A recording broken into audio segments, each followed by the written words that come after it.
Bonsoir à tous, bienvenue sur Public Sénat. Ravi de vous retrouver pour un nouveau numéro d'On va plus loin. Au programme ce soir, notre grand débat autour de l'Algérie. La situation évolue encore. Après le peuple, c'est l'armée qui lâche Bouteflika. Le chef d'état-major demande au Conseil constitutionnel de déclarer le président inapte. Énorme surprise, coup de théâtre, nous disent les observateurs. Un tournant dans la période de contestation que connaît le pays. Mais est-ce pour autant une bonne nouvelle pour les Algériens ? Hashtag OVPL pour réagir sur Twitter. Notre match des idées, il opposera ce soir Jean-Baptiste Daoulas à Arnaud Benedetti. Le torchon continue de brûler entre la majorité présidentielle et les parlementaires de l'opposition. Richard Ferrand boude toujours le Sénat. Christian Jacob parle de dérives institutionnelles. Analyse et débat dans 10 minutes. Et puis l'actualité, c'est aussi cette directive européenne sur les droits d'auteur. Après 3 ans de débats houleux et de lobbying intense, grande victoire des médias et des artistes qui seront mieux rétribués pour leur création de contenu. Enfin, c'est ce que dit le texte. Mais les géants américains se laisseront-ils faire ? Nous ferons le point avec notre invité ce soir, c'est Jean-Noël Tron, directeur général de la SACEM. D'abord, les explications de Jonathan Dupriez. Il testo è approvato. Il aura fallu 2 ans et demi d'âpres discussions. Les eurodéputés ont adopté la directive sur le droit d'auteur, un texte conçu pour adapter la réglementation existante datant de 2001 à l'ère numérique. Les nouvelles règles visent simplement à rémunérer équitablement les auteurs créatifs, qui sont toujours l'épine dorsale de la culture européenne, un élément clé de notre économie. L'une des mesures phares prévoit d'obliger les géants du web à conclure des accords pour rémunérer les ayants droit en cas de diffusion d'un contenu. Et ces plateformes seront désormais tenues juridiquement responsables de ce qu'elles hébergent. Autre avancée majeure, l'article 15 du texte qui acte la création d'un droit voisin pour la presse. Les géants du net devront ainsi rémunérer les éditeurs de presse dont ils utilisent les contenus. Une victoire pour les défenseurs du texte comme David Assouline, auteur d'une proposition de loi sur le sujet. On pouvait essayer de légiférer, de tâtonner au niveau national, mais les grandes plateformes pouvaient contourner. Elles ont même menacé l'Espagne d'être déréférencée. Là, au niveau européen, enfin, on peut déployer un vrai rapport de force et Google ne peut pas se passer de 450 millions d'internautes. L'adoption de la directive est un net revers infligé aux géants du net. De nombreuses associations s'étaient également mobilisées contre l'adoption de ce texte, craignant à l'avenir un filtrage généralisé du web. Et on va aller plus loin avec notre invité ce soir, Jean-Noël Tron. Bonsoir, merci d'avoir accepté notre invitation. Je le disais, vous êtes directeur général de la SACEM, Société des auteurs, compositeurs et éditeurs de musique et auteur de ce livre. Et si on recommençait par la culture ? Le vote de cette directive européenne, c'est l'aboutissement de plusieurs années de bataille. Comment vous avez réagi ? Un ouf de soulagement, j'imagine ? Avec un immense soulagement. D'abord parce que c'est passé hier à 5 voix sur 751 eurodéputés, avec une influence exceptionnelle. Et il y avait un sentiment de gravité dans l'hémicycle qu'on sentait bien. J'étais moi-même dans les tribunes. Et le matin, le débat a été très vif. Et le vote est passé juste avec effectivement une campagne de désinformation à peu près jamais vue au niveau de l'Union européenne. Oui, effectivement, c'est ce qu'on a beaucoup entendu pendant ces 3 années de combat. Un combat acharné avec un lobbying intense des géants américains. Vous l'avez observé, on vous l'a dit, vous l'avez senti ? Je l'ai senti, je l'ai subi, comme beaucoup d'autres. Et David Assouline y faisait allusion. Ça prend quelle forme ? Je vais prendre juste un exemple, c'est la question de la rémunération des journalistes. C'est fondamental. De fait, Google aspire les articles que les journalistes écrivent. Et donc, il est logique que Google, qui grâce à ces articles produit une information qui intéresse les internautes et donc accumule des revenus publicitaires, puisse rémunérer la presse. En fait, les Allemands avaient voté une loi de cette même nature en 2012 à la grande majorité. CDU et SPD ensemble. Les Espagnols, ensuite, ont essayé. C'est ce à quoi David Assouline faisait allusion. Eh bien, la loi allemande n'a pas pu être appliquée parce que Google News, à l'époque, a annoncé qu'il couperait les liens Internet vers les sites de la presse. Alors ça, pour le coup, c'est une menace de censure. À la suite de quoi, l'ensemble des journaux allemands ont dit aux élus allemands, désolé, on ne peut pas prendre le risque. Et donc là, c'est au niveau européen qu'on a repris ensemble notre souveraineté numérique et culturelle par un texte qui, je voudrais insister là-dessus, dernier point, est un message important. C'est un texte de compromis. C'est un texte dans lequel il y a pour les gens de la culture des choses qui ne sont pas forcément dans le sens du droit d'auteur. Il y a de nouvelles exceptions de droit d'auteur, notamment dans le domaine académique et de la recherche scientifique. Mais il y a vraiment un grand pas en avant, vous l'avez dit vous-même, tant pour un Internet efficace, juste et transparent que pour la rémunération des créateurs, auteurs, compositeurs, artistes et bien sûr de la presse et des journalistes. D'un mot pour revenir sur ce lobbying des géants américains, l'eurodéputé Jean-Marie Cavada a déclaré ceci: la création artistique européenne, son poids économique équivaut à 536 milliards d'euros chaque année, c'est 7 200 000 emplois. Alors je comprends que les GAFAM se comportent comme des terroristes Pac-Man, qu'ils veuillent manger cet argent et qu'ils ne veuillent pas payer. Terroriste Pac-Man, c'est aussi l'expression que vous employeriez? Je laisserai à Jean-Marie Cavada, à qui nous devons énormément, comme à beaucoup d'autres eurodéputés, notamment français, qui ont mené un travail extraordinaire. Mais ça a été à ce point-là? Main dans la main avec les pouvoirs publics français. Je vais juste vous donner un deuxième exemple. On a vu la photo d'Axel Voss, le rapporteur général du texte, qui est un député allemand de CDU. Il a été l'objet de menaces de mort. Il y a eu une alerte à la bombe dans son QG la semaine dernière en Allemagne. Donc les choses sont allées très loin. Je pense que maintenant le bon sens doit prévaloir. C'est une directive qui est bonne pour l'Internet, et notamment pour l'Internet libre et ouvert. Il va falloir aussi qu'on l'explique à l'ensemble de ceux qui nous écoutent. On a expliqué qu'on allait vers une censure de l'Internet, c'est tout le contraire. Les droits des internautes vont être bien mieux protégés. La liberté créative, le fait de faire des mèmes et des gifs est plus que jamais protégé. La directive interdit explicitement toute forme de filtrage généralisé, contrairement aux mensonges qui ont été propagés, qui ont inquiété, y compris nos jeunes. Donc il faut revenir à quelque chose de concret. Les artistes, plus que jamais, ont besoin du numérique. Ils sont au cœur de l'Internet. Ils ont besoin de plateformes comme YouTube pour que leurs œuvres soient connues du public.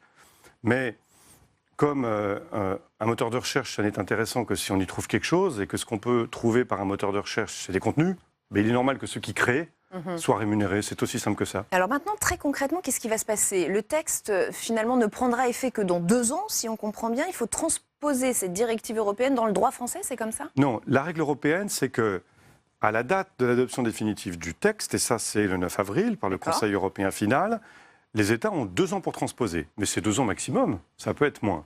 Si au bout de 2 ans ils n'ont pas transposé, d'abord ils peuvent subir des sanctions, y compris financières, et puis ensuite une partie des dispositions de ce texte deviennent d'application immédiate. Et pour ce qui est ça de c'est la procédure. Pour la France, c'est la même règle qui s'applique pour tous les pays de l'Union européenne. Donc aujourd'hui commence une deuxième étape, qui ne va pas être simple, c'est dans les 27, peut-être miracle, 28 pays malgré tout de l'Union européenne, une bataille pour la transposition avec des précisions qui vont être apportées. Et là-dessus, nos sénateurs, nos sénatrices vont évidemment avoir, avec nos députés, tous leurs mots à dire pour la discussion de transposition des nombreuses dispositions de cette directive qui, je le répète, non seulement sont bonnes pour les artistes et pour les créateurs, bonnes pour la presse et les journalistes, mais aussi, d'abord, apportent de nouvelles garanties aux internautes en termes de protection, y compris de leurs droits, quant à ce qui est fait de leur création sur Internet. Qu'est-ce que ça va changer pour vous, pour la SACEM? Vous allez devoir conclure vous-même des accords avec ces géants américains. Vous allez devenir des intermédiaires absolument indispensables. Qu'est-ce que concrètement pour vous ça change? Alors d'abord, une société comme la SACEM, elle a la propriété de ses membres. C'est une coopérative, elle est à but non lucratif. Nous avons 166 000 membres de 165 nationalités. Vous parliez de l'Algérie tout à l'heure. La plupart des grands auteurs et compositeurs algériens sont membres pour le monde entier de la SACEM et membres de la Société algérienne pour l'Algérie. Donc, une société comme la SACEM, elle est dans le numérique depuis 20 ans. Elle a conclu des accords avec des grandes plateformes depuis 10, 15 ans. Nous avons une licence, par exemple, avec YouTube, avec Facebook, parce que ce sont les partenaires de nos auteurs et de nos artistes. Simplement, encore aujourd'hui, quand nous négocions avec certains de ces géants, les relations sont très asymétriques parce que de fait, cette transparence que la directive va apporter n'existe pas aujourd'hui et nous sommes toujours, pour être clair, soumis à un aléa qui peut, du jour au lendemain, se retourner contre nos auteurs, contre nos contrats. La directive va apporter stabilité et transparence. Rééquilibrer les choses. Elle va juste créer une situation équilibrée là où aujourd'hui, tant pour les industries culturelles européennes que pour une bonne partie de l'économie européenne, face aux géants de la technologie, la situation est totalement déséquilibrée. Alors vos détracteurs sont évidemment moins positifs. Ils disent que ce sont des organismes comme la SACEM qui vont finalement avoir la plus grosse part du gâteau. Qu'est-ce que vous répondez? Que c'est totalement ridicule, car aujourd'hui, une entreprise comme Google, dont le chiffre d'affaires doit dépasser les 200 milliards d'euros, vous imaginez le mastodonte que c'est, alors qu'à l'échelle mondiale, les 260 sociétés d'auteurs comparables à la SACEM, tout compris, gèrent un peu moins de 9 milliards d'euros de droits d'auteur. Nous sommes en réalité, par rapport à ces géants des nains, mais c'est vrai que pour les créateurs, pour les éditeurs de musique, qui sont des acteurs individuels extrêmement faibles, nous sommes leur maison collective qui permet d'essayer de créer un rapport de force un tout petit peu moins déséquilibré avec ces géants qui, encore une fois, doivent simplement partager une partie des profits colossaux qu'ils engrangent grâce aux œuvres de nos membres, grâce à votre travail de vous, les journalistes, grâce au travail des photographes, des peintres, des cinéastes et de tous les créateurs de l'Europe. Mais justement, ces créateurs, ils s'inquiètent un tout petit peu. Alors, on a très peu de temps pour développer, mais eux aussi se demandent s'ils vont en voir la couleur de cet argent, de ces nouvelles rétributions. Vous nous leur garantissez ce soir qu'ils seront mieux rétribués? Je crois que c'est au Parlement de leur apporter cette garantie lorsque, le plus vite possible, cette directive sera transposée dans un débat qui, j'espère, sera d'abord serein, sera ensuite honnête, et permettra que les forces françaises de la création, qui représentent en France 1 300 000 emplois, qui en France représentent plus de 80 milliards d'euros de création de valeur pour notre pays, l'un des 5 secteurs les plus importants de notre pays à l'international pour l'export, se feront entendre pour que la transposition de la directive se fasse vite et bien. Vous craignez un nouveau lobbying des géants américains ou qu'ils contournent cette directive? Il a déjà commencé. Depuis hier, on a expliqué aux gens que l'Internet était désormais fermé. Donc je pense que tous ceux qui nous écoutent peuvent découvrir qu'en fait, eh bien, rien n'a changé. L'Internet est plus que jamais ce qu'il est, le meilleur et le pire. Et cette régulation plus équilibrée va nous permettre de construire un Internet plus démocratique, plus transparent, en particulier pour les internautes et pour les créateurs. Merci beaucoup Jean-Noël Tron d'avoir été notre invité ce soir. On a bien compris votre point de vue, directeur général de la SACEM, auteur de « Et si on recommençait par la culture ». Merci d'avoir accepté notre invitation. Merci. OVPL continue avec le match des idées. Il va opposer dans un instant Jean-Baptiste Daoulas à Arnaud Benedetti. On va revenir sur les tensions qui perdurent après la saisine de la justice par le Sénat concernant 3 hauts responsables de l'Élysée. La pilule ne passe décidément pas pour Richard Ferrand qui parle encore d'un coup de canif dans la confiance. La droite à l'Assemblée fulmine. On en parle dans un instant avec nos invités, juste après les précisions de Cécile Sixou. Vendredi dernier, dans le train qui le menait à Lille, Gérard Larcher était plutôt optimiste. Si Richard Ferrand, le président de l'Assemblée nationale, avait boycotté ce déplacement commun, il serait présent pour les prochains. Je ne doute pas qu'on se retrouvera dans d'autres débats ensemble. Mais ce ne sera pas le cas. Cette fois, à la demande de Richard Ferrand, Gérard Larcher laisse sa place et n'ira pas comme cela était prévu à Créteil vendredi pour débattre de la démocratie représentative devant des étudiants. Le président de l'Assemblée nationale n'a visiblement toujours pas digéré la décision du bureau du Sénat de saisir la justice pour 3 hauts fonctionnaires de l'Élysée dans le cadre de l'affaire Benalla. Il faut bien marquer le coup lorsque l'on a le sentiment profond qu'une procédure démocratique est utilisée à des fins politiciennes. Ça, on ne peut pas faire semblant d'être dans une coopération joyeuse lorsqu'il y a un coup de canif dans la confiance qui est mis. Il faut, comme vous dites, il faut marquer le coup. Une décision que ne comprend pas Christian Jacob, chef de file des LR à l'Assemblée nationale, qui dénonce une dérive institutionnelle dans l'attitude de Richard Ferrand. Le président de l'Assemblée nationale, sous prétexte qu'il est copain avec le président de la République, décide de ne pas y aller. Mais ça, il ne défend pas assez le Parlement, Richard Ferrand. Mais non seulement il ne défend pas assez, mais on assiste de la part du Premier ministre, du président de l'Assemblée et des ministres d'une manière générale à une vraie dérive institutionnelle. Pour les mêmes raisons, le Premier ministre n'avait pas participé aux questions d'actualité au Sénat jeudi dernier. Avec nous pour le match des idées ce soir, Jean-Baptiste Daoulas. Bonsoir, bienvenue, merci d'être avec nous ce soir. Journaliste politique à l'Express, Arnaud Benedetti. Bonsoir. Bienvenue à vous également, rédacteur en chef de la revue politique et parlementaire et professeur associé en histoire de la communication à la Sorbonne. Le président de l'Assemblée qui téléphone au président du Sénat pour lui dire qu'il ira seul à une conférence prévue au départ à 2. On sent que la tension ne retombe pas, Arnaud Benedetti. Qu'est-ce que ça vous inspire? Est-ce qu'on est toujours dans une forme de surréaction? Que se passe-t-il? Alors, je ne sais pas si on est dans une forme de surréaction, mais en tout cas, il y a clairement un conflit aujourd'hui qui s'exprime sur le plan institutionnel entre le Sénat et la majorité, finalement, la majorité macroniste. Mais bon, si vous voulez, il y a un double problème. D'abord, j'écoutais les déclarations de Christian Jacob. Il y a quand même, dans l'ADN de la Ve République, une défiance vis-à-vis de tous les contre-pouvoirs. Et ça, c'est, disons, quelque part, le moule institutionnel qui fait que le Parlement, malgré tout, dans notre système institutionnel, a toujours été quelque part un peu affaibli ou considéré comme soit une chambre d'enregistrement, ce qui est à mon avis une grande erreur, ou soit quand il est dans l'opposition telle que le Sénat, une chambre qui empêche un gouvernement de mener sa politique. Ça c'est le premier point. Deuxième point, il y a un problème quand même, me semble-t-il, avec la façon dont la majorité actuelle gère la question des contre-pouvoirs aussi. Ouais. Parce qu'il y a une culture politique qui me semble, en tout cas dans cette majorité, qui est une culture politique politique qui prône la défense de la démocratie libérale, mais qui, dans son comportement, est finalement assez peu libéral et ne respecte pas les contre-pouvoirs. Et il est clair que le Sénat, lorsqu'il mène une commission d'enquête sur l'affaire Benalla, il est totalement dans son rôle qui est de contrôler l'exécutif. Donc, oui, mais l'accusation selon laquelle le Sénat ferait de la politique est de bonne guerre aussi. Oui, d'accord, mais enfin, a-t-on vu une assemblée qui ne fasse pas de politique ? Enfin, cette question me paraît totalement saugrenue. Je n'ai rarement vu dans l'histoire des institutions politiques une assemblée qui ne fasse pas de politique. C'est pas un gros mot de faire de la politique. Le président de la République fait de la politique, le Premier ministre fait de la politique, le gouvernement fait de la politique. Non, le problème est de savoir si les mécanismes institutionnels sont respectés ou pas. En l'occurrence, très clairement, aujourd'hui, le Sénat, dans son rôle de contre-pouvoir, respecte au millimètre près les mécanismes institutionnels et les mécanismes de la Ve République. Jean-Baptiste Daoulas. Richard Ferrand va trop loin lorsqu'il parle de coup de canif dans la confiance. C'est comme ça qu'il a qualifié le vote du Sénat.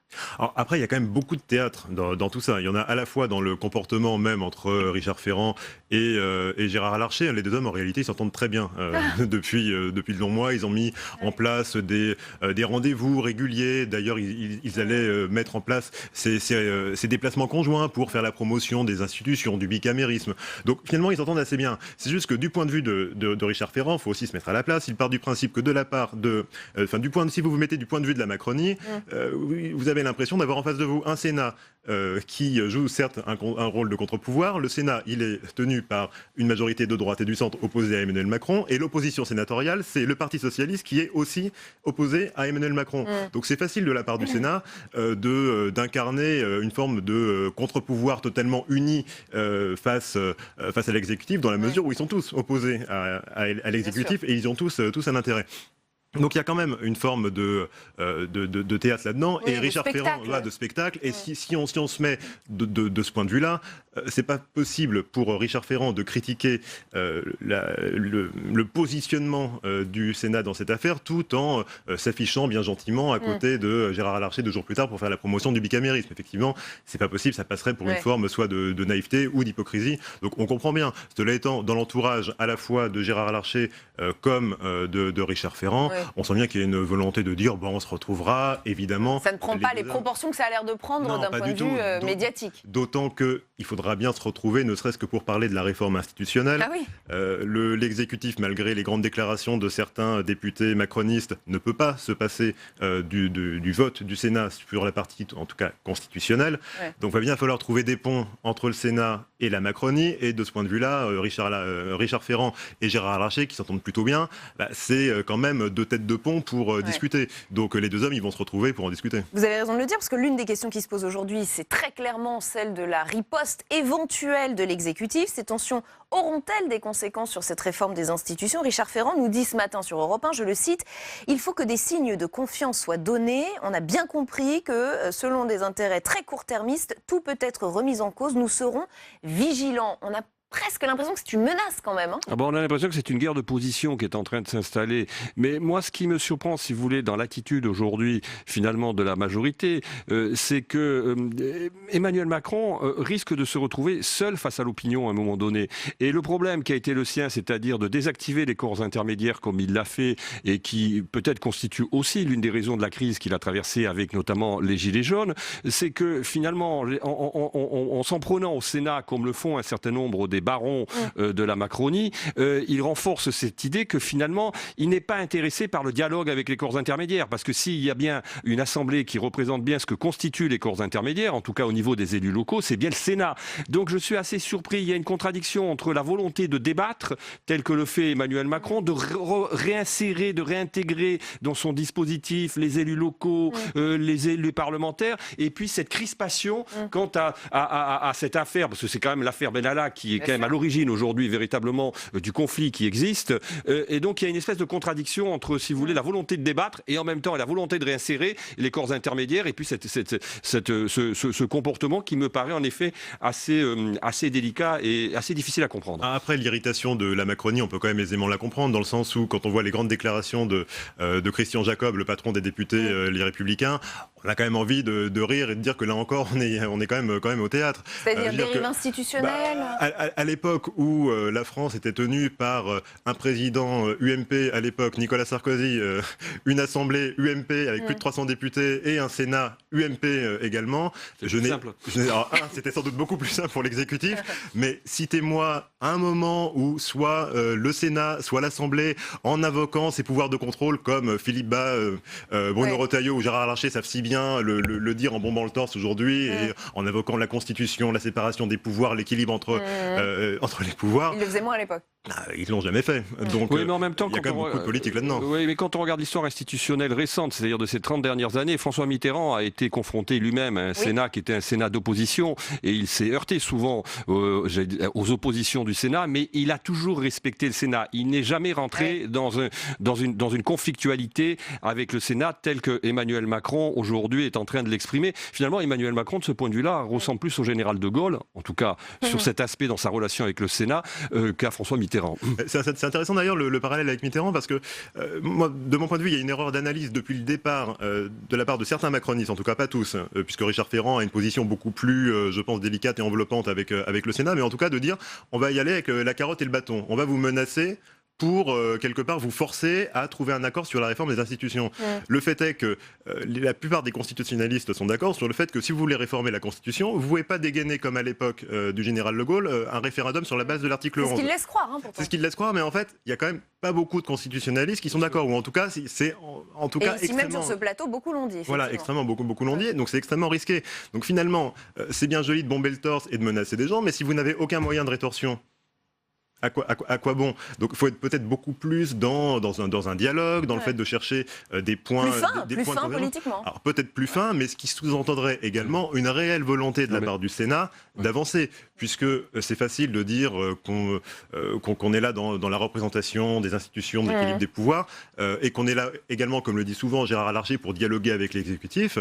Encore faut-il faire de réels pas en direction de la Macronie. Alors, l'affaire Benalla n'est pas le seul point de friction entre le Sénat et l'exécutif. Loin de là, il y a eu aussi cette loi sur les 80 km/h. Et bien là aussi, les sénateurs ont voulu marquer le coup. Ils ont voté hier un amendement qui laisserait la liberté aux conseils départementaux et aux préfets de relever la vitesse à 90 km/h. C'est Michel Raison, sénateur LR de la Haute-Saône, qui est à l'origine du texte. Et il l'a justifié non sans un certain humour hier. Écoutez. Monsieur le Président de la République a fait appel aux maires pour faire des propositions sur ce dossier qui fait débat.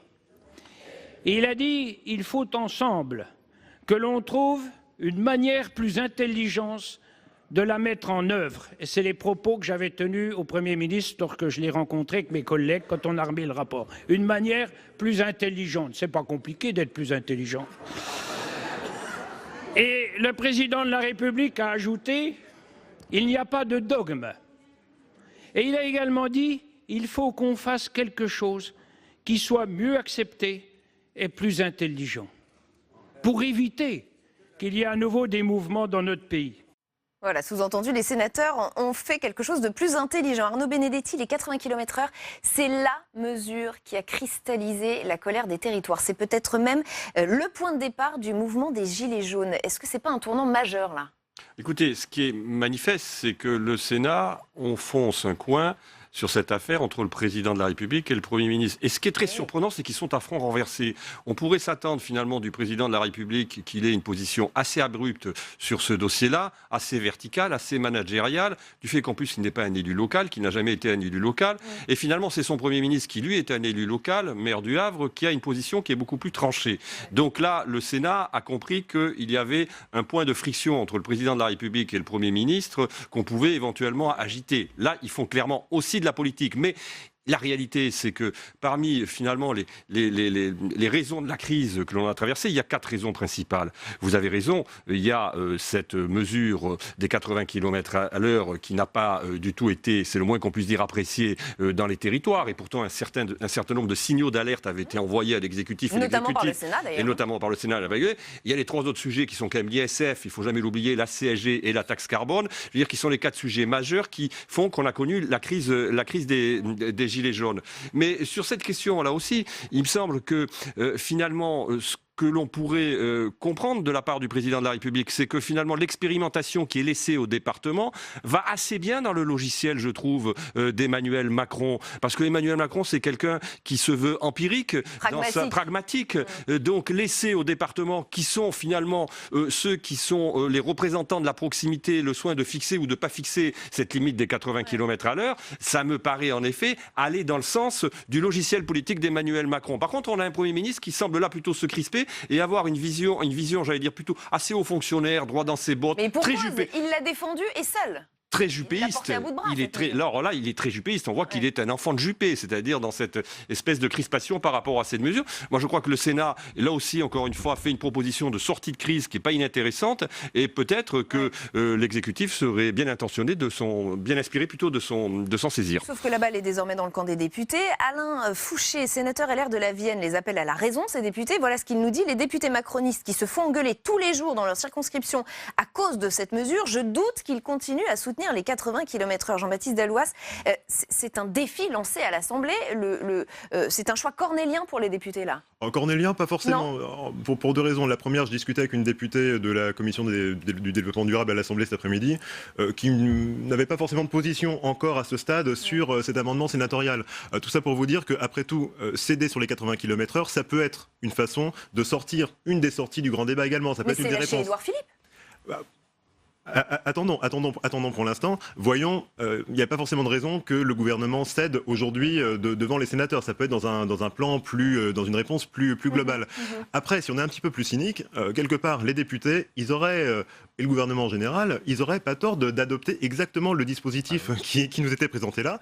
Pourquoi ? Eh bien parce que le dispositif du sénateur Michel Raison, il remet la décision au niveau, vraiment, à l'échelon départemental. C'est-à-dire, le préfet choisirait pour les routes nationales et le conseil départemental choisirait pour les routes départementales.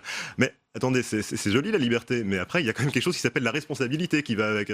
Donc si vous décidez de refaire passer une route à 90 km/h, que vous avez des morts dessus, qui est-ce qui assume après ?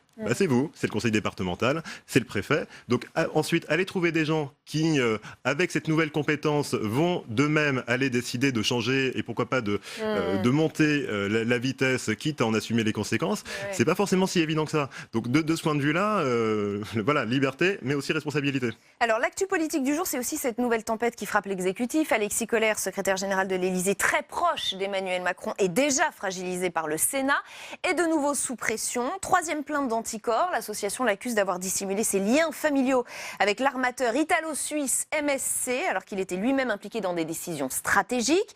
L'affaire monte à tel point qu'elle a provoqué une réaction du porte-parole du gouvernement, Benjamin Griveaux, tout à l'heure à l'issue du Conseil des ministres. Écoutez.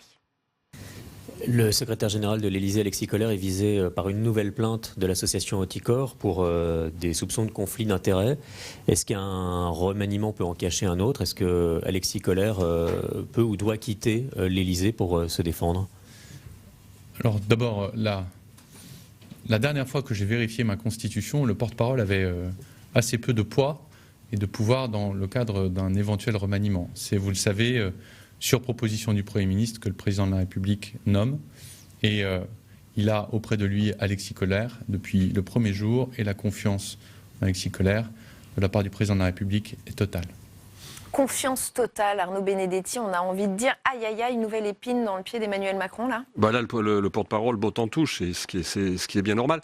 La vérité, c'est qu'il y a deux sujets. Le premier sujet, c'est d'abord ne jamais oublier comment a été élu Emmanuel Macron. Emmanuel Macron, il a été élu dans un contexte de moralisation de la vie publique et de la vie politique. Donc si vous voulez, ce nouvel épisode après l'épisode Benalla, c'est un épisode qui vient quelque part un peu contredire la marque macroniste de la virginité et de l'innocence initiale. Donc ça, c'est un premier problème. Le deuxième problème, c'est que finalement, ça fait beaucoup de départs si M. Kohler partait. Ça fait beaucoup de départs dans l'entourage proche d'Emmanuel Macron. Et le problème de la Macronie aujourd'hui, on le sait très bien, c'est un problème de ressources humaines aussi. Alors des hauts fonctionnaires, on en trouvera toujours, mais le secrétaire général, c'est un haut fonctionnaire qui est quand même qui a un rôle très politique. C'est un pilier de l'organisation de l'Élysée, c'est un pilier de l'organisation de l'État.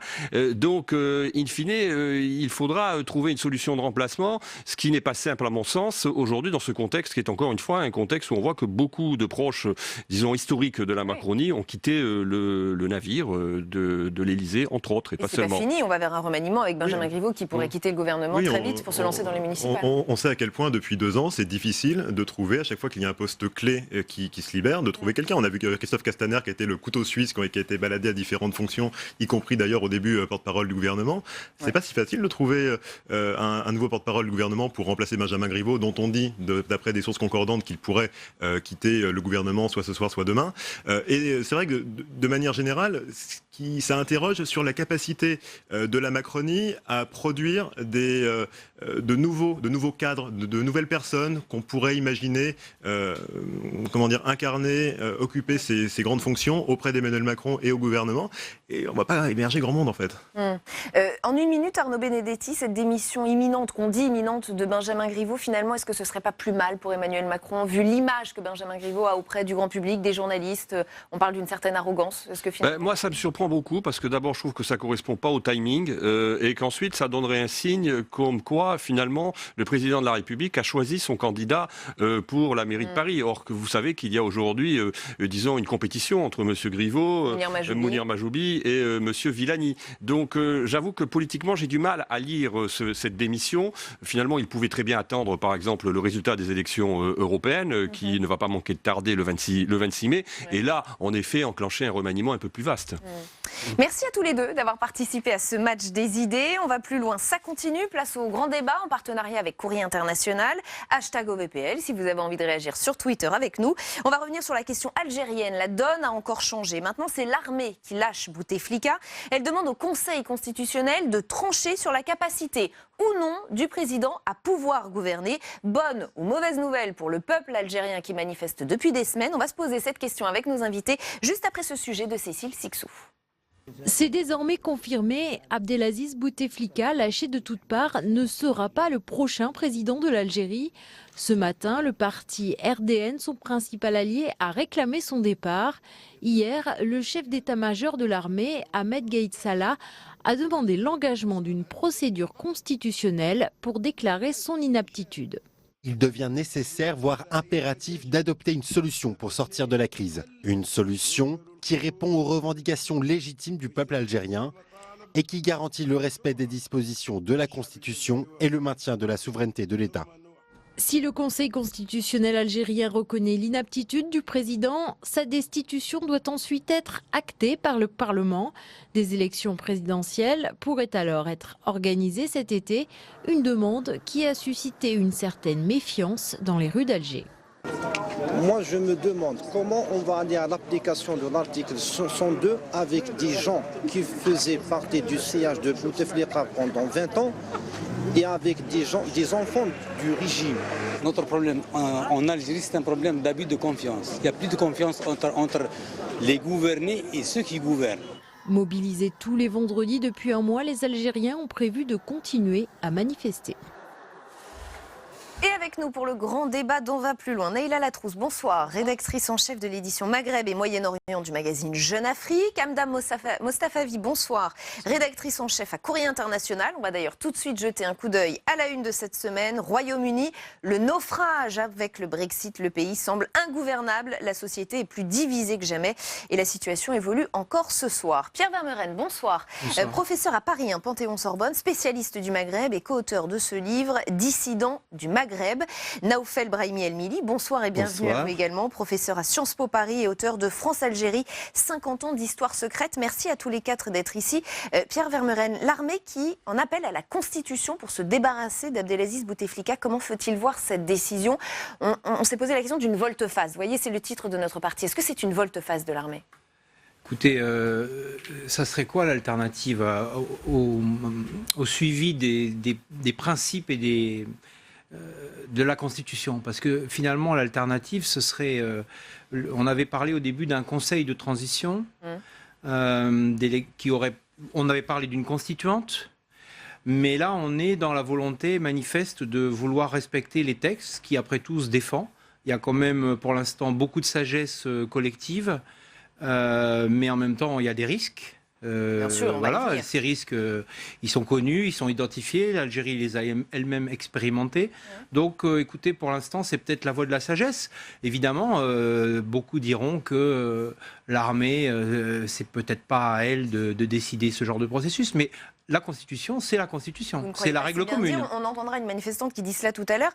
Pourquoi je vous pose la question de ce changement de comportement? Parce que Omar Bellouché, qui est directeur de la publication du quotidien El Watan, nous dit hier sur France Info à propos de l'armée, ils ont adopté un ton totalement différent avec le peuple ces 2 dernières semaines en disant que l'armée comprend maintenant ses revendications jusqu'à cette sortie totalement inattendue. Ce n'est pas un passage en force, c'est une demande très forte, Naïla Latrousse. Est-ce que ce serait naïf de penser que l'armée a peut-être entendu le peuple et est de son côté? Que l'armée ait entendu le peuple, c'est un fait, puisque je rappelle qu'en Algérie, au-delà de la personne qui est chef d'état-major ou au-delà des généraux qui sont installés, il y a un attachement à cette institution au sens historique du terme qui est assez fort. Et parmi les indicateurs de cet attachement, vous avez le fait que lorsqu'un général s'est déclaré candidat, le général Ali Guédiri, il a pu glaner un certain nombre de soutiens en dépit du fait qu'il soit militaire, et qu'aujourd'hui, alors que s'enclenche cette période de transition, l'un des noms qui revient le plus sur la table, c'est celui du général Yamin Zerwal, qui a été par ailleurs président en Algérie. Donc effectivement, il y a un attachement du peuple à l'armée, et l'armée dont on dit qu'elle est d'ailleurs l'institution la plus représentative de la population algérienne, qui est une institution qui peut être davantage que d'autres, davantage que l'entreprise publique, davantage que le politique, fonctionne peut-être un peu plus au mérite et permet à des gens d'origine extrêmement modeste de trouver leur place dans la société. Elle ne pouvait pas de toute façon faire sans le peuple. Il n'en demeure pas moins qu'effectivement, face à une crise qui est peut-être davantage politique qu'institutionnelle, il fallait néanmoins apporter une réponse. Et il y avait 2 options.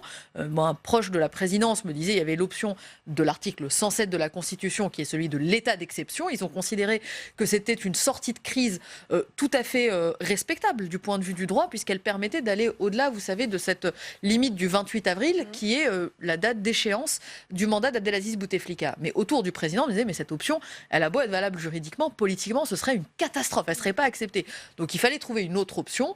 Le général Gaïd Salah propose le 102, il le propose d'ailleurs, il n'a pas les prérogatives pour l'imposer, et il dit, maintenant, moi j'ai dit ce que j'avais à dire, débrouillez-vous avec ça. Sauf que vu de France, on a toujours cru que l'armée était du côté d'Abdelaziz Bouteflika. Est-ce que les choses ont changé ces derniers mois, ces dernières années, Naoufel Brahimi El-Mili?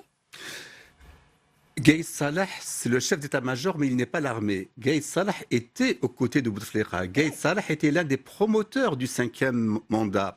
Gaïd Salah, en militaire, il sait reconnaître les rapports de force. 5 vendredis plus tard, il a admis, et le fait qu'il déclare l'inaptitude... Non, pardon, il ne déclare pas. Il propose au Conseil constitutionnel de faire déclarer l'inaptitude du président.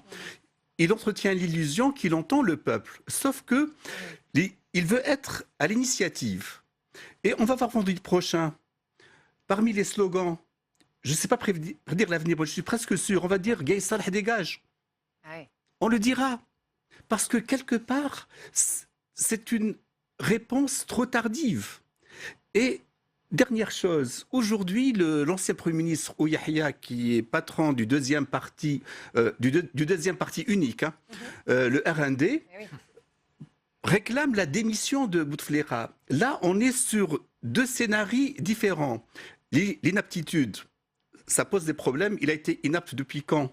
5 semaines, 5 ans? La démission, ça veut dire qu'il est apte, il peut démissionner. L'inaptitude, ça veut dire qu'il y a 5 semaines, c'est Bouteflika qui a installé un président du Conseil constitutionnel, un président inapte, a instauré un président du Conseil constitutionnel qui va le déclarer inapte. Donc le pouvoir a 2 choix. C'est de se tirer une balle dans chaque pied, ou alors de s'entre-déchirer entre eux. Ils ont commencé. Parce que Ouyahia qui réclame la démission, il veut être acteur du départ de Bouteflika. Oui, bien sûr. Voilà. Hamda Mostafavi, est-ce qu'on peut voir, on va effectivement en venir à ces doutes, à ce qui se passe, parce que même à Strasbourg, vous le verrez, il y a eu pas mal de scepticisme face à ces appels à la démission. Tout de même, est-ce qu'on peut imaginer que l'armée, oui ou non, a pris le parti du peuple, Hamda Mostafavi? L'armée, je pense que tout le monde est assez pragmatique dans cette crise, notamment dans tous les cercles qui sont proches du pouvoir. En effet, tout le monde pense aussi à l'après.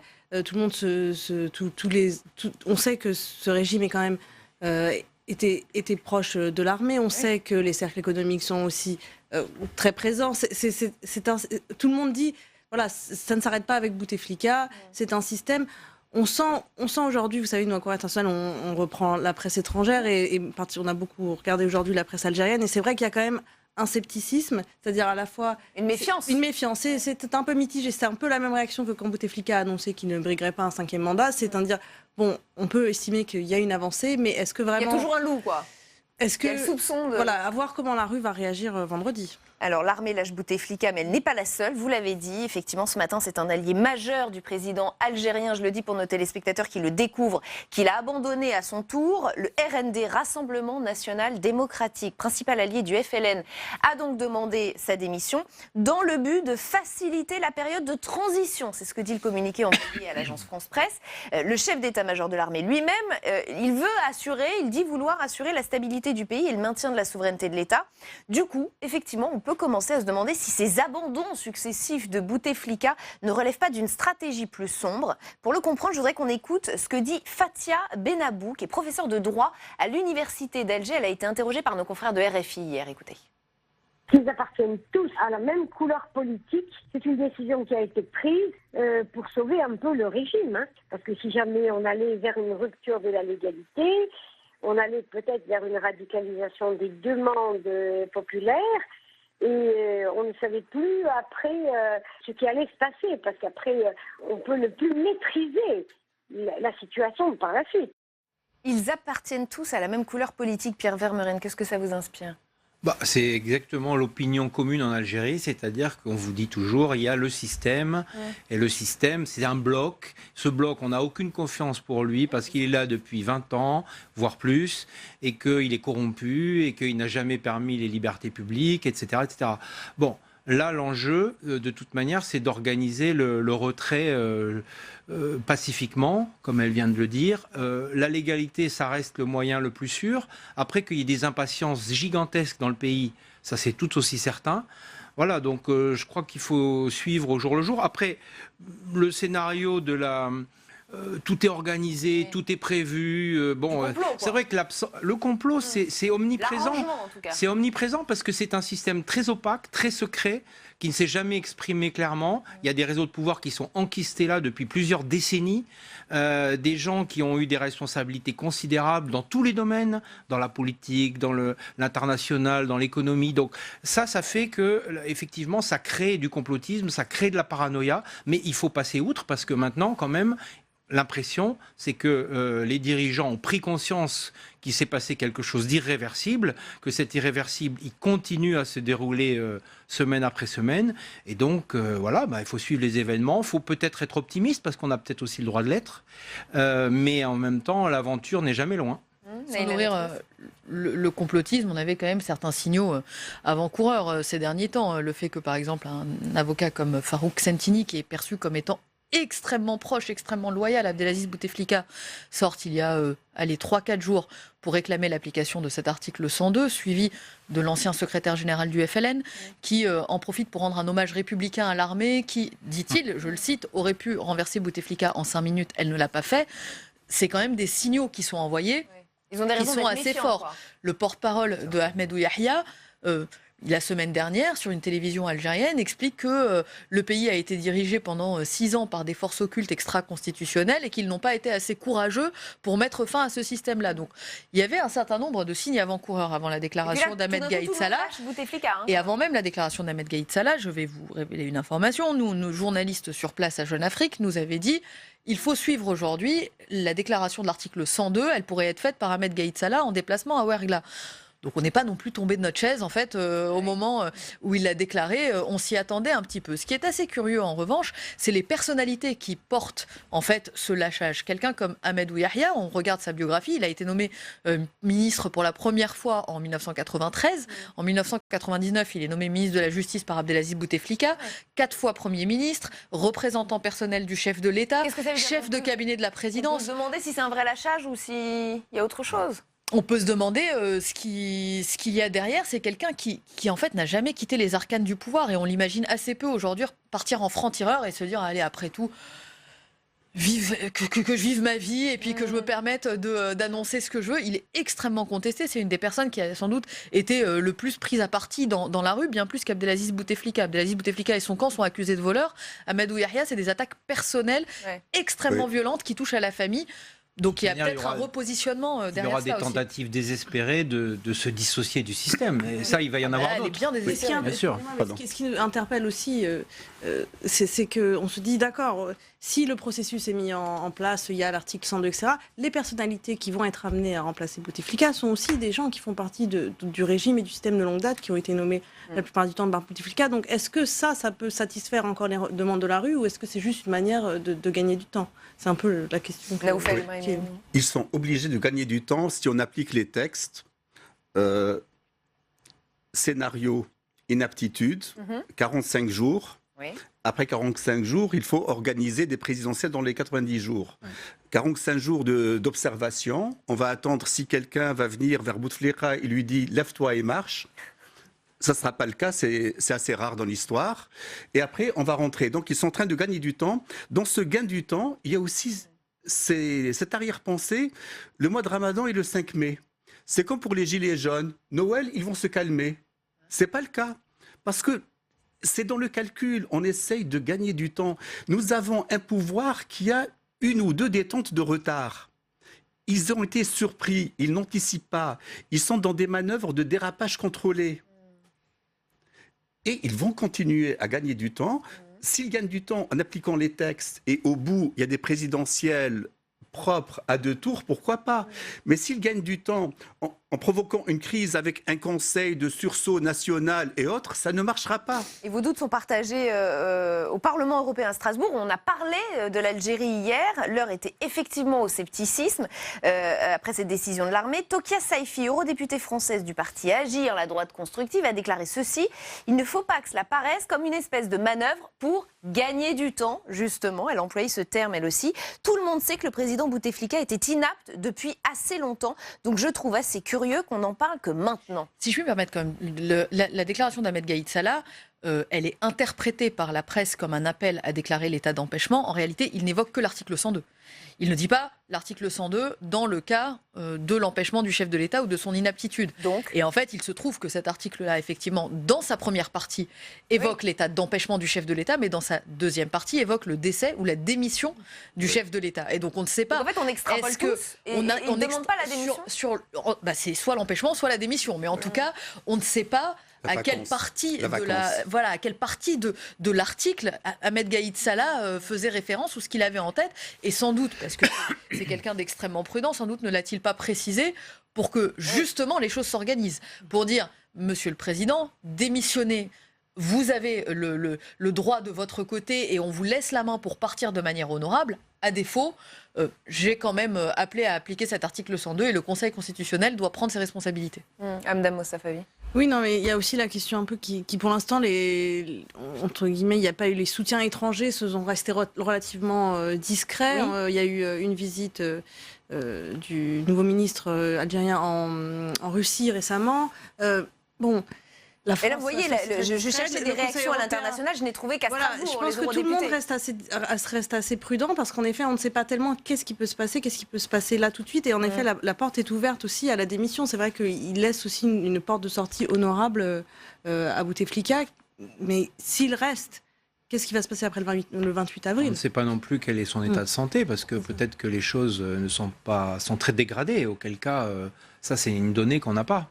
C'est-à-dire que le général Gaïd Salah, bien sûr, lui a. Des informations sur l'état de santé très très mal, au point de pouvoir décéder. On ne peut pas être sur cette hypothèse, elle est très... Bon, et puis, mais cela dit, il faut se rappeler d'où on vient. Hein. Il y a un mois, qui aurait dit qu'on allait discuter de la mise à disposition de l'article 102 et des perspectives d'élections libres l'été prochain? Je ne dis pas qu'elles ont eu lieu, ni même qu'elles vont avoir lieu. Mais vous voyez, donc il faut aussi mesurer, parce que peut-être que tout ça prend du temps aussi. Je ne suis pas là pour dire que c'est très bien, qu'il faut suivre les procédures, que c'est très lent, qu'il faut gagner du temps. Mais enfin, le déblocage d'une situation qui est bloquée depuis des décennies, ça peut pas... Déjà, le fait que ça se fasse pacifiquement, et très pacifiquement, et avec vraiment beaucoup de beauté, on a parlé de la révolution du sourire, c'est pour ça que je dis ça, faut aussi l'apprécier. Ça peut pas être un état permanent, mais c'est quand même assez exceptionnel pour être souligné. Ça va assez vite. Hein. Bah oui, oui. Alors, tout ce qui se passe va-t-il dans l'intérêt du peuple algérien qui manifeste depuis des semaines, parce que c'est quand même ça la vraie question. Est-ce qu'on va vers des élections libres en Algérie? C'est ce que souhaitent profondément les manifestants, et si possible, sans l'intervention de l'armée. Écoutez. Maintenant, nous allons manifester tous les vendredis jusqu'à ce qu'ils partent tous. Et c'est à nous d'élire notre président, pas à eux de placer quelqu'un de leur cercle. Et on demande à Gaïd Salah d'être avec le peuple. Ce n'est pas à lui de décider à notre place. C'est à nous de le faire parce que c'est notre génération qui va construire le pays, pas la leur. Et je leur dis de partir tous. Parce qu'on n'en peut plus, on n'en peut plus, on n'en peut plus, c'est bon. On n'en peut plus. Il faut tous les faire partir, Naïla Latrousse. Il faut définir le tous. Oui, c'est qui ce tous? Il faut définir le tous parce c'est compliqué. Elle a l'air d'inclure l'armée. Hein. Parce que on a vu aussi des membres de l'administration manifester et que ces membres de l'administration, pour certains manifestants, ils font partie du tous, ils font partie du système, de ceux qui ont bloqué, de la bureaucratie, etc. Donc maintenant, la question va être celle-là, ça va être de déterminer jusqu'où est-ce que cela peut aller. Cela dit, effectivement, cette manifestante appelait l'armée à ne pas installer quelqu'un au final. Ce qui s'est passé avec Abdelaziz Bouteflika en 1999 quand les généraux sont allés le chercher. Je crois que la manœuvre de Gaïd Salah, en tout cas le calcul ou le bénéfice induit de l'article 102, on peut l'appeler comme on veut, est assez bien calculé, puisque en réalité il n'y a pas vraiment besoin d'installer quelqu'un si cet article est appliqué. Dans le cas d'une démission par exemple, l'élection elle doit avoir lieu dans 3 mois maximum. Et 3 mois. Moi, j'ai lu un délai maximum de 4 mois et demi, non? 4 mois et demi, Plus 45 jours. Si c'est l'état d'empêchement. Oui. C'est-à-dire que l'état d'empêchement, c'est 45 jours d'intérim par le président du Sénat. Et ensuite 3 mois pour organiser une élection. S'il démissionne, l'alinéa 4 de cet article 102, c'est autre chose. Il n'y a plus la période de 45 jours. On est tout de suite dans les 90 jours d'organisation de l'élection. D'accord, mais donc, alors ça laisse la place à aucun opposant qui peut s'organiser en supplément. Elle est là la grande question, c'est qu'en 3 mois, pour vous organiser sur une élection libre, pour que l'opposition éventuellement se mette d'accord sur une candidature unique, si elle a un doute sur la liberté ou la transparence de ces élections-là, pour trouver les financements pour une campagne, etc., si vous n'avez pas d'appui en réalité en 3 mois dans la situation actuelle en Algérie, c'est pas possible. Donc ce serait un cadeau empoisonné. Enfin, comment voir les choses? Ça veut dire que, auquel cas, le candidat du régime aurait tout un tas de cartes à jouer. Il suffirait qu'il soit pas trop apparu, pas trop corrompu, pas trop apparu. Aujourd'hui, on évoque parmi les noms, j'évoquais celui de Yamin Zeroual, l'ancien président et général qui pourrait gérer une période de transition. On évoque également celui de Mouloud Amrouche. Et puis ensuite, on n'est pas sûr du tout qu'une latitude serait donnée pour que l'opposition puisse avoir accès aux mêmes moyens de mener une campagne qu'un candidat venu des rangs de... Et en plus, on est sûr, vu l'expérience tunisienne, que le choix d'un candidat unique est presque, ou même un candidat rassemblant une grande partie des forces d'opposition est presque impossible. Il y aura tout de suite des divisions, différents partis, une primaire. Bon, donc il n'y aura pas de... Oui, mais on peut trouver des candidats beaucoup moins vieux. Hein.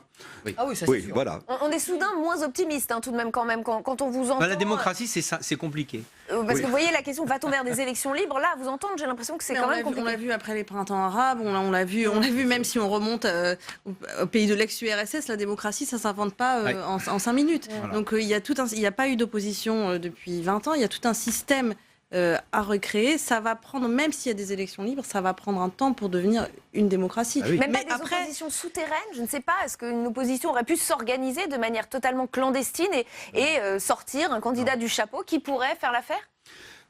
Ce qu'on a vu dans d'autres pays comme l'Irak par exemple, ce sont des candidats des personnes venir de l'exil ou d'avoir des candidats qui sont soutenus par des pays étrangers, mais ce n'est toujours pas cette... Et puis en Irak, il y avait la revanche des chiites qui était majoritaire, donc c'était différent. C'est que c'est pas parce qu'on trouve des candidats que c'est forcément les bonnes personnes non plus. Bien sûr. Naoufel Brahimiani. Toujours est-il, là où je suis optimiste, si le scénario se déroule concrètement, ça pour la première fois en Algérie, on va avoir des élections à 2 tours. Donc l'intérêt des élections à 2 tours, on aura pour une fois une opposition représentative. Il y aura un contre-pouvoir. Et ça ne sera pas la division d'un pays en deux, ça sera un pouvoir et un contre-pouvoir avec la rue derrière, ou bien une partie de la rue, et ensuite on pourra passer aux réformes de la Constitution, le code. Mais je pense qu'il faudrait commencer par organiser des présidentielles, puisque respecter la loi et faire émerger une opposition représentative. De toute façon, quand on dit le système, ils vont dégager... Ils ne vont pas dégager tous. Même le général de Gaulle, quand il a libéré Paris, il a gardé Maurice Papon, qui a terminé une carrière fabuleuse. Voilà. Donc et tant d'autres. Oui, et tant d'autres, bien sûr. Ils ont jugé Sacha Guitry. En Algérie, on va trouver des Sacha Guitry à juger, c'est pas compliqué. La technostructure sera là, parce qu'on croit que l'État tient tout seul. Et l'autre nouveauté, pourquoi je suis optimiste? En Algérie, les élections où il y a le taux d'abstention le moins élevé, c'est les municipales. On sait ce que fait un maire. On sait il donne des terrains, il donne des papiers. Et après, on va éduquer ce que va faire un député. Parce que maintenant, on ne sait pas ce que fait un député. Et on espère avoir un président un peu présentable. Il ne faut pas qu'il soit trop vieux, parce que là... Oui, une demande de jeunesse, très clairement, de la part de... Si on remplace un octogénaire par un octogénaire, on ne pourra pas appeler ça la révolution des jeunes. Les Tunisiens ont fait ça pour être sûr qu'ils n'allaient pas faire 5 mandats. Oui. Mais par contre, il y a une autre chose, c'est le Parlement. Parce que pour l'instant, on est habitué à une république présidentielle. D'ailleurs, la Constitution, elle est présidentielle. Ouais. Mais malgré tout, si on rentre dans un système démocratique basé sur des élections à peu près libres, je dis à peu près parce que ça ne devient jamais totalement libre d'un seul coup. Mais en tout cas, voilà, il y aura la question du Parlement. Donc là, il y aura des forces, il y aura un personnel politique, il y aura des débats, et ils seront peut-être en capacité, pour le coup, d'imposer des choses, ou en tout cas, ça dépend des unions, des partis qui seront représentés. Oui. Et là, c'est la grande nouveauté, parce qu'il est peu probable que dans le prochain Parlement, le FLN et le RND aient une majorité absolue. Enfin, on verra. Mais... Et si on en revient d'un mot à l'armée, est-ce qu'il est possible qu'il y ait une reprise en main plutôt ferme de l'armée? Maintenant que l'armée commence à se mêler de cette affaire, en proposant quelque chose, est-ce qu'elle peut siffler la fin de la partie et dire, bon, maintenant, ça suffit de manifester dans la rue? Je trouve que c'est une entrée en jeu extrêmement soft de l'armée. L'armée, lorsqu'elle a voulu intervenir politiquement en Algérie, elle a su le faire avec beaucoup plus d'éclat. Ça a été Ben Bella déposé en 65, ça a été l'arrêt du processus électoral en 92, ça a été Chedli, ça a été Zerouel, qui d'une certaine façon aussi avait sa mésentente avec les généraux. Boudiaf, c'était plus radical. Ah, c'était beaucoup plus radical, puisque Boudiaf, c'était le président qui avait été assassiné en 1992. Et pour le coup, là, bon... Donc si elle avait voulu le faire, si elle avait voulu il ne le fait pas derrière le rideau, il le fait à la télévision en disant, oui, je signale comme ça au passage qu'il y a l'article 102. On est plutôt dans quelque chose de très soft. Mais il y a une grande difficulté, une nouveauté. L'armée sait gérer la violence. L'armée ne sait pas gérer le calme. Une rue calme, l'armée ne sait pas la gérer. C'est là où l'armée est déstabilisée. C'est là où le peuple est très fort. Mettre un blindé devant une rue calme, c'est l'image de Tiananmen. Et l'Algérie n'est pas la Chine pour tenir tête. Au départ, on me disait que de toute façon, l'armée qui intervenait dans la rue, c'était fini, puisque ça existait en 88 au moment des manifestations d'octobre, mais que depuis, il y a une brigade, la BRI, qui a été créée et dont le job est justement de faire du maintien de l'ordre. Pierre Vermeuren. Non, vous posiez la question sur l'armée, mais si vous voulez, là, il faut bien partir de la réalité. C'est une institution, c'est pas une institution, c'est la colonne vertébrale de l'État. C'est je ne sais combien de 600 000 fonctionnaires, je crois. Avec les familles, vous avez un bloc considérable. Si vous rajoutez toutes les forces de l'ordre des différents ministères, vous arrivez vraiment à un État, à une vraie classe sociale. Et c'est une classe sociale avec des gens bien payés, bien rémunérés, des familles. Pardon ? C'est le premier budget de l'État. Premier budget de l'État. Avant l'éducation nationale. Qui a aussi la légitimité historique avec lui, parce que l'Algérie vient de la guerre d'Algérie. Donc voilà. Donc, et elle vient aussi de la décennie noire où elle avait sauvé l'État. Donc voilà, il n'y aura pas, vous disiez tout à l'heure, mais non, elle ne va pas s'autodissoudre, elle ne va pas disparaître, elle est là au milieu du paysage, elle est le garant. Bon, on a vu qu'en Égypte, le garant, il peut déborder. Mais on ne doit pas déborder. Il y a d'autres exemples. Et on continuera de traiter évidemment ce sujet de cette situation en Algérie qui évolue tous les jours. Merci infiniment à tous les quatre d'avoir participé à ce débat. Hamda Mostafavi, je rappelle la une de Courrier International de cette semaine, Royaume-Uni, le naufrage, un autre dossier sur lequel nous revenons évidemment toutes les semaines sur Public Public Sénat. Fin de cette émission, on se retrouve demain en direct à 18h pour un deuxième numéro de Dialogue Citoyen. 9 citoyens, 6 sénateurs qui viendront échanger sur ce plateau à propos du grand débat national qui s'achève, leurs impressions, leurs espoirs, leurs déceptions. Nous évoquerons tout cela avec Oriane Mancini à mes côtés. Et puis comme tous les jours, vous retrouvez Territoire d'Info demain. L'invité est Hervé Morin, président de la région Normandie, président des régions de France et président des centristes. Très bonne soirée, restez au cœur du débat.